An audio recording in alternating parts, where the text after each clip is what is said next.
에베소서 6장 5절에서 9절까지 같이 읽습니다. 같이 읽겠습니다.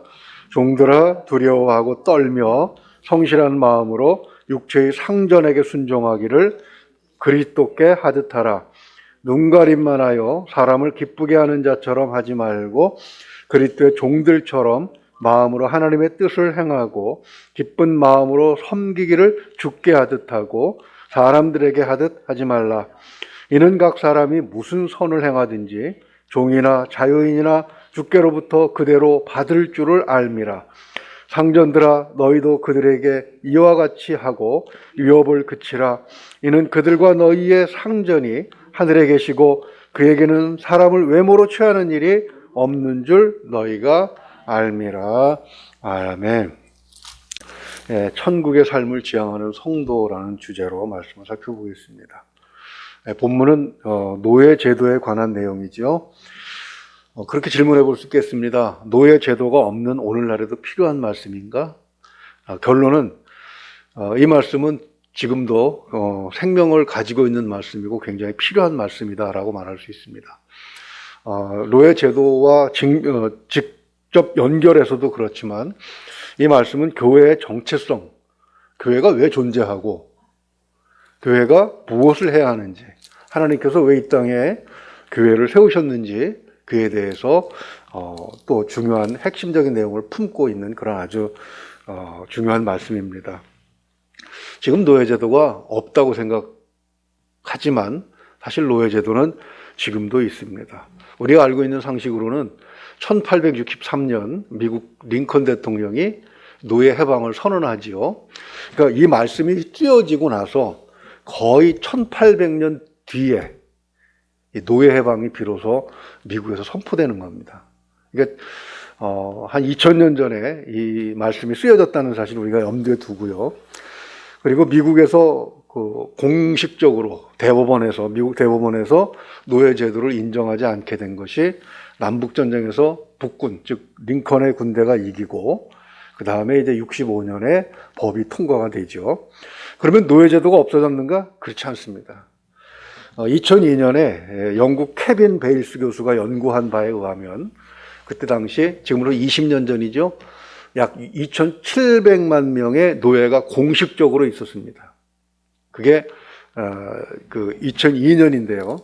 인도에만 2천만 명이 있었고 그 다음에 파키스탄에 300만 명, 브라질과 중국에 각각 40만 명, 네팔과 모리타니에 각각 30만 명 이런 식으로 있었습니다. 놀랍게도 미국에도 노예가 있습니다. 이 중 모리타니라는 나라는 1981년까지 노예 제도가 공식적으로 있었어요. 그리고 세계에서 비난을 받자 이제 1981년에 우리 노예제를 인정하지 않겠다라고 선언을 합니다. 법을 통과시키죠. 그렇지만 2016년에 조사된 바에 의하면 인구의 1.1% 정도, 정확하게 한 1.06%가 여전히 노예로 살고 있고요. 그 모리타니만 그런 것이 아니라 공식적으로는 노예 제도는 없지만 이 인도에는 여전히 노예가 있고 그리고 우즈베키스탄 같은 나라, 이상하게 지금은 탄 들어가는 나라들 있죠. 이슬람 나라들, 거기에 그렇게 노예 제도가 여전히 남아있는 것을 볼 수가 있습니다. 우즈베키스탄 같은 나라는 인구의 4%가 여전히 노예라고 합니다. 노예가 완전히 없어지지는 않았다는 얘기죠. 이 노예가 있는 나라의 앞에서도 말씀드린 것처럼 지금 미국도 있다는 얘기입니다. 이 본문의 내용은 그래서 유용하냐? 그러나 노예 제도가 없는 우리나라 같은 경우는 유용하지 않지 않느냐라고 말할 수 있을 것입니다. 그래서 본문의 가치는 여전히 있다고 앞에서 말씀드렸는데 어떤 가치가 있느냐? 첫째는 본문 자체가 갖는 것만으로 보게 되면 2000년 전에 9절 말씀이 선포되었다고 하는 것은 대단하다는 얘기입니다. 9절만 다시 한번 읽어볼까요? 상전들아 너희도 그들에게 이와 같이 하고 위협을 그치라. 이는 그들과 너희의 상전이 하늘에 계시고 그에게는 사람을 외모로 취하는 일이 없는 줄을 너희가 알미라. 아멘. 그러니까 노예 제도가 있지만 노예를 부당하게 대우하는 것은 하지 말라라는 선포를 당시에 사도 바울이 했다는 것입니다. 놀라운 얘기죠. 그러면서 9절 하반절을 보게 되면 하나님 나라에는 노예제도가 없다는 겁니다. 결국 이 노예제도라는 것은 하나님께서 인정하지 않는다는 내용을 포함하고 있는 거예요. 암시하고 있는 거죠.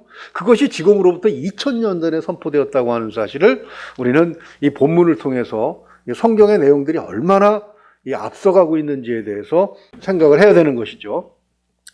그러면서 동시에 이 본문이 잘못 해석되고 악용되었을 때 얼마나 피해가 큰가 하는 것도 우리는 생각을 할 수가 있습니다.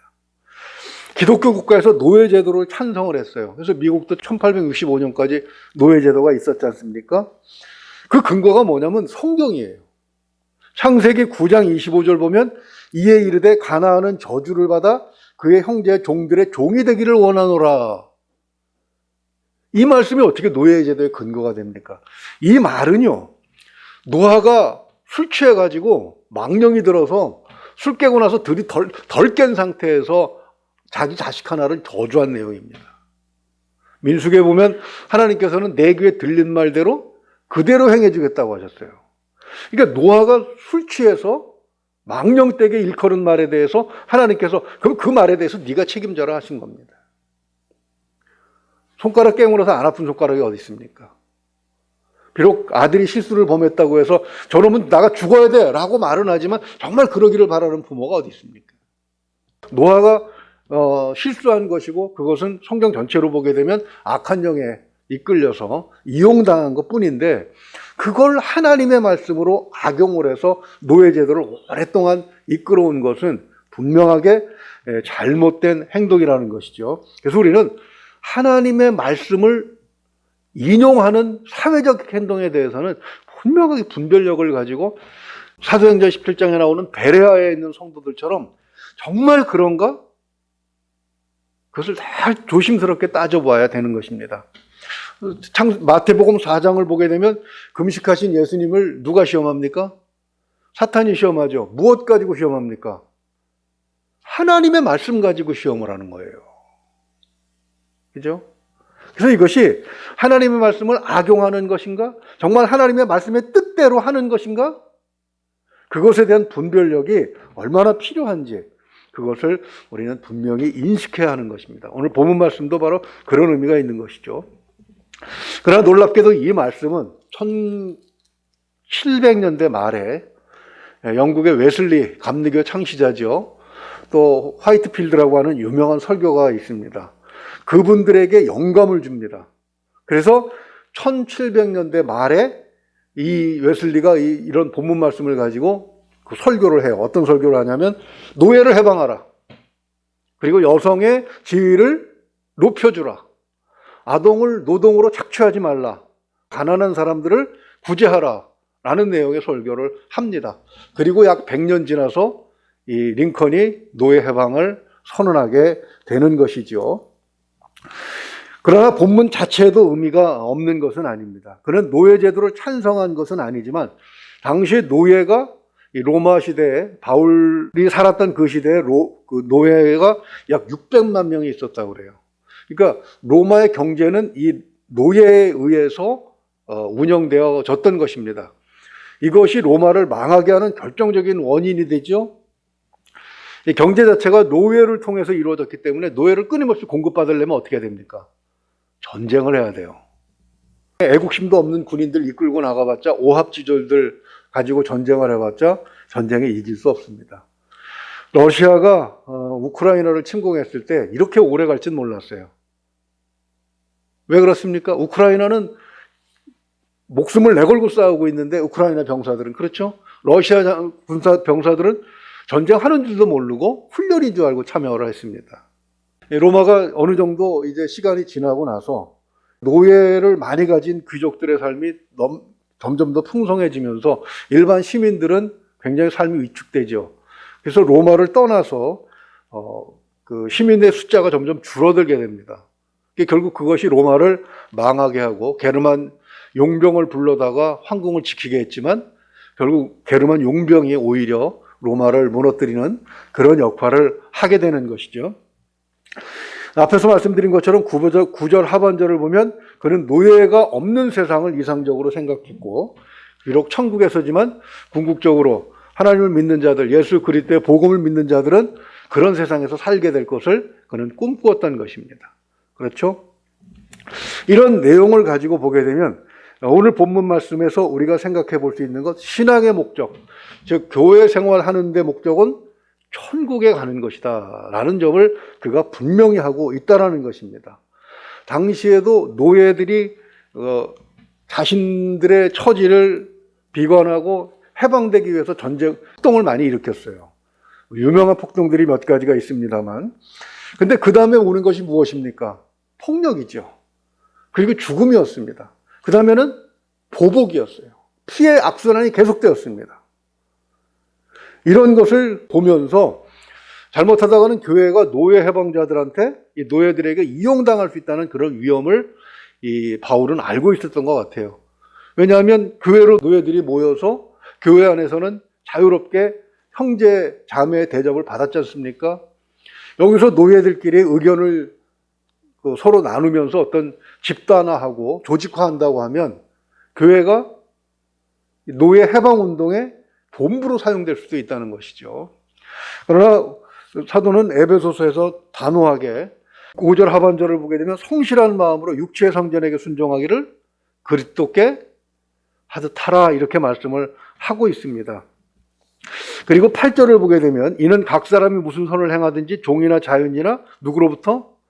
주께로부터 그대로 받을 줄을 알미라. 이렇게 해서 우리가 누구를 바라보고 신앙생활하느냐? 예수 그리스도의 은혜를 바라보고 신앙생활하는 그런 존재들이라는 사실을 명백하게 제시를 한 것이지요. 그렇기 때문에 신앙 중심으로 살라는 것입니다. 이왕에 하는 것, 기쁜 마음으로 하고 눈속임으로 억지로 하지 말고 하나님께 하듯 하라, 이렇게 말씀하고 있습니다. 그러면서 8절 말씀 우리가 읽었습니다만 무슨 얘기입니까? 일 잘하는 노예를 박해하고 폭행하고 죽일 주인은 없지 않습니까? 바로 그런 의미로 하나님도 그것을 인정하실 것이다. 노예로 사는 삶은 그렇게 길지 않고 결국은 우리가 하나님의 나라에 가서 영원한 삶을 하나님 나라의 하나님의 자녀로 살게 될 것임을 강조하고 있는 것이죠. 사도 바울은 사도행전 9장에서 빛 가운데 오신 예수님을 만나면서 비로소 뭘 믿어요? 부활도 완전하게 믿고 그리고 하나님 나라에 대한 소망을 가지고 살았습니다. 그래서 그 험난한 험난한 일들을 다 감당할 수 있었는데 바로 그런 삶을 살기를 이 성도들에게 요구했던 것이죠. 그러면서 9절 앞에서 우리가 얘기한 것처럼 하나님 나라에서는 세상의 지위가 연장되지 않습니다. 하나님 나라에서는 모두가 다 누가 되는 것입니까? 하나님의 나라의 백성이고 하나님의 자녀가 되는 것입니다. 베드로전서에서 그렇게 말하죠. 너희는 왕 같은 제사장이다. 누구에게 한 말입니까? 교회에 있는 노예와 여자들과 어린아이들과 또 노예를 부리고 있는 주인들 모두에게 동일하게 한 얘기입니다.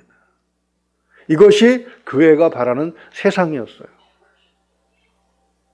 그리고 이런 말씀들에 의해서 영감을 받은 설교가들, 목숨을 내놓고 설교한 그 설교가들에 의해서 세상의 제도가 비록 100년 지나서야 비로소 그 설교 말씀의 은혜를 받고 활동하는 사람들이 나오기도 하지만 어쨌든 하나님의 은혜가 그렇게 이제 세상에도 좋은 영향을 끼치고 있는 것을 보게 되는 것입니다. 말씀을 정리하면 그렇습니다. 하나님의 말씀을 들을 때 또 하나님의 말씀으로 무엇인가를 이야기할 때는 영적인 분별력을 가져야 된다는 것입니다. 저는 선거 때가 제일 고통스러워요. 각종 정당에서 이 교회를 어떻게든 차지하려고, 왜냐하면 교회 인구의 4분의 1은 되잖아요. 뭐 5분의 1로 줄었다고 하는데 어쨌든 5분의 1이라고 해도 10,000,000명입니다. 그것만 잡으면 당선되는 것은 당연하기 때문에 그러니까 교회를 어떻게든 이용하려고 하는데 그때 인용되는 게 뭐냐면 바로 이 하나님의 말씀입니다. 한 부분들을 떼어가지고 큰 교회를 다니면서 그렇게 정치적으로 선동하다가 선거 끝나면 싹 사라져요. 그런 것들을 우리가 영적으로 분별할 수 있어야 된다는 것이죠. 두 번째로 정리할 것은 그것입니다. 오늘 본문 말씀은 비록 노예와 그 상전들에게 주시는 말씀이기는 하지만 오늘날 직장인들과 또 고용주에게도 역시 마찬가지로 적용되는 말씀이라고 생각을 합니다. 많은 직장인들이 사표를 가슴에 품고 다닌다고 그래요. 무슨 얘기입니까? 억지로 일하고 그랬다는 얘기죠. 그러나 이 말씀은 무엇을 얘기합니까? 그리스도인이라면 그렇게 일하지 말라는 것입니다. 어쨌든 자기가 그 일 가운데 일하게 돼 있다면, 그리고 지금 당장 사표 내고 뛰쳐나갈 일이 아니라면 사람에게 하듯 하지 말고 하나님에게 하듯, 하나님 앞에서 일하듯 하라는 것입니다. 그것이 칼뱅의 사상이었어요. 그래서 그는 코람데오, 즉 라틴어로 코람데오는 영어로 before God, 하나님 앞에서 살듯이 그렇게 살아야 된다. 그로 인해서 유럽에서 가장 가난한 나라가 어디였냐면 스위스였습니다. 왜냐하면 국토가 다 뭐예요? 다 산이잖아요. 그러니까 농사 지을 땅도 별로 없고, 그렇기 때문에 가장 가난했지만 하나님 앞에서 살듯이 그렇게 성실하게 사는 삶을 살게 되었을 때, 복음을 받아들이고 그렇게 되었을 때 지금 세계에서 가장 잘 사는 나라 중에 하나가 되고 있지 않습니까? 바로 그것처럼 우리는 하나님에게 하듯, 그리스도에게 순종하듯 이왕에 하는 일이라면 그렇게 하면서 살아야 되는 것이죠. 또한 9절 말씀처럼 고용주라고 하더라도, 그죠? 단순히 수단으로, 돈을 버는 수단으로 여기는 것이 아니라 선행의 대상으로, 내가 선을 베풀 수 있는 그런 대상으로 고용인들을 대접을 하고, 그 다음에 복음을 전파하는 대상으로 여기고, 구원의 대상, 잃어버린 사람으로, 하나님의 잃어버린 자녀로 그렇게 생각하고 함께 일을 해나간다면 세상적인 목적이지만 그것을 훨씬 더 은혜롭게 성취하게 되는 것이죠. 뿐만 아니라 하나님 나라에 가서도 인정받고 선한 일을 한 사람으로 그렇게 하나님 나라에서 상을 받게 될 줄로 믿습니다. 그런 믿음을 가지고 살아갈 때에 교회는 비로소 사회의 그 저작거리에 세워진 목적을 달성하게 되고, 하나님께서 교회를 이 땅에 세우신 이유도 우리가 충분히 성취하게 되는 것이죠. 바로 그런 삶을 우리가 살 수 있기를 주님의 이름으로 축원을 드립니다. 기도하겠습니다. 은혜로우신 우리 아버지 하나님, 세상에 하나님의 말씀을 악용해서 그것을 이용하고 자기의 이익을 추구하는 자들이 얼마나 많은지요. 하나님, 그러한 자들도 용서하시고 오랫동안 그들이 돌아오기를 바라는 그런 하나님의 은혜를 생각하면서, 하나님, 참으로 하나님 말씀에 온전한 것이 무엇인가 하는 것을 바르게 알기 위해서 우리에게 영적 분별력을 주시기를 원합니다. 성령께서 함께 하실 때 우리는 하나님의 말씀에 진정한 것, 온전한 것을 알게 되고 이해하게 되고 또 순종하게 될 줄로 믿습니다.